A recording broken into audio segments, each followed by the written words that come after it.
What's up, everyone? How's it going? I know you're probably already all up to date with GPT 4.1 since it came out last week, but I was sick. So we're going to be jumping into it today and specifically spending a lot of time on this prompting guide, since that's obviously what I dug into the most. So we'll go through this guide. I have some other high level kind of metrics and some of the Haystack things I did as well, and we'll kind of wrap up. So starting with the guide here, also super helpful that they did this. I wish there was prompting guidance from the model providers in general.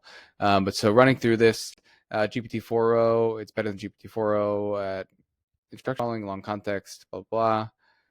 Many best practices still apply, such as few shot prompting, making instructions specific and clear. It's always going to be the case, and planning via like chain of thought stuff. However, we expect that getting the most of this will require prompt migration. So this is really, really important. And so if you're using prompts for GPT-4.0 before, you might need to tweak them to use them for the 4.1 models. They're trained to follow the instructions more literally. So this is actually something I have really noticed. I'll see a couple examples of this. They will really be specific about the instructions that they follow. And so you need to be like really clear. Like they're not going to infer as much, and that could be a good thing. It could be a bad thing. So they're very steerable in that way, but that puts a little bit more of an onus on you as a developer / prompt engineer. So it's good at agent stuff, persistence. So this ensures the model understands its stuff is actually not super interesting. It is really good at tool calling. It's been trained a lot to be better at tool calling. And so that's something to note as well. Yep, respond very closely to user and system prompts. Highly encourage starting any agent prompt with clear reminders covering the 3 categories listed above. Okay, so that was tool calling, persistence, so having the model understand it's entering a complete turn conversation, and planning. So you will have to kind of prompt to plan because it's not a chain of, or not a reasoning model by default. So extensive training on utilizing tools. But oh, this was a crazy thing. I had never even noticed people did this. So we encourage developers to exclusively use the tools field to pass tools rather than manually injecting tool descriptions into prompt and writing a separate parser for tool calls. That's fucking crazy. I had no idea people were doing that. Kudos to you. Obviously, the way seems better, but I'm sure there's some cases. Developers should name this. Oh yeah, this is huge. So I'll see people spend a lot of time writing like a really intricate prompt, and then their tool description like 4 words. So you got to really make sure you put a little bit of love into writing the tool description. Have an LLM do it for you. Good naming description goes a long way. Having examples in the tools is important. The Bolt system prompt and the client system prompt, which you can find either in GitHub or in PromptHub, do a lot of this. Like example tool use is really good. Let's see what else. Blue. Yeah, examples help to show you when to use tools, which is really important. Blah, not super bunch of examples. Yep, 1 million token context window. Their needle and Haystack says it's perfect. Mine says otherwise. This is really important. So when, big question of like, hey, I have all this context. Where should the instructions then go? Before the context, after the context. And it says, ideally place your instructions at both the beginning and the end. So we found this to perform better than only above or below. If you can only do one, below is better. So this is really interesting. This is the opposite, not the opposite, but Anthropic gives some guidance that's a little bit different. Can we pop over here? Yeah. So place your long documents at the top of your prompt above your query. So have the query and the instructions at the end. And OpenAI saying do the kind of sandwich method, which I think is pretty interesting. Blah, blah, blah. Yeah, you need to tell it to do chain of thought, do instruction following. Existing prompt optimized for other models may not immediately work because existing instructions are followed more closely and implicit rules are no longer being, yeah, exactly. So you need to be really explicit here. And I would test all your old prompts like pretty extensively.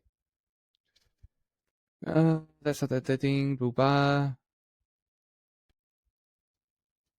That's super important. Yeah, some more. Yeah, this is the like general structure they give that I think really works well. So coming over to our kind of more notes here. So a couple of notes just like on the family, like in general. Yeah, big upgrade over 4.0. We switched to anything we were using before to 4.1. Optimized for developers, accessible via the API. Yeah, it's really good at following instructions to a T and tool calling. Faster, cheaper, 1 million token context window, 85% cheaper in some cases. This is the main chart just showing, kind of essentially intelligence versus latency, and the blues are almost always above. My favorite model, which we'll see in a little bit, actually was the mini model based on the test that I ran. Here you go. You could see the kind of costs just laid out to bear. It's really crazy where we're seeing $15 all the way down to 0.4 for GPT-4.1 Nano. This was the needle and haystack that they tout. So it's all 3 models, all 100%. Mine was a little bit different. So this is the same test that we've run in the past. I'll link to it below. It's a prompt and promptive that you can use, which is basically finding a needle in a haystack sort of thing. So it's a multiple versions of The Great Gatsby. The second version has a needle in there that says something like Dan likes to surf in Portugal. And so GPT 4.1, the like base and the smartest one, has 100% pass rate. It's pretty slow. 144 seconds is pretty slow for this. I mean, the Google models do this in like 6 or 7 seconds. 37 cents. Nano failed completely, and also was like still like not much faster. I expected it to be faster. It is much cheaper, but not much faster. And then Mini kind of is faster, is cheaper. So we're 7 cents versus 37 cents, and has 100% pass rate for that. And I will just kind of show you the older ones for this. So the Gemini models are like crazy good at this. Yeah, 15 seconds. I mean, it's 0 because they're experimental, but it would be much cheaper anyways. All right, back to what we're looking at down here. Great. So I liked these charts at the bottom of their announcement, which will be linked below. So again, 4.1 trained for instructions, long context, and function calling.